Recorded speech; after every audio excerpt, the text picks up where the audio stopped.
Now, Adam Smith was a significant thinker from the 1700s who shaped a lot of what we still think about today.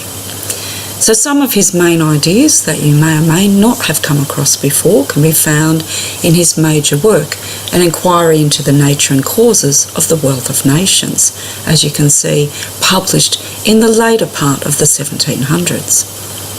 Smith argued that to increase output production should be based upon the division of labour. That breaks the labour process up into a series of specialised tasks performed at different stages by different people skilled in those specific tasks. He advocated for free trade, a new idea back then. Trade that was unencumbered by government regulation and protectionism. Smith saw that had promoted monopolies and created cartels, and that was very detrimental to consumers. An unrestricted free market, he argued, and a division of labour would provide a pathway to wealth for all, so progress society towards some measure of equality.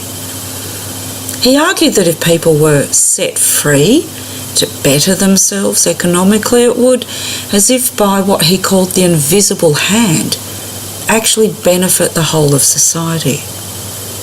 So we have here a quote from Smith. "It's not from the benevolence of the butcher, the brewer, or the baker that we expect our dinner, but from their regard to their own interest.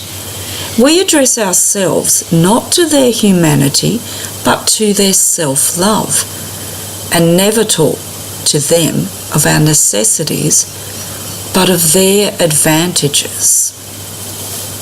So you can see that Smith was quite a progressive thinker of his time, who was starting to see, or to help the world to see, that there was a different way to think about wealth accumulation, and indeed who was entitled to have some of that.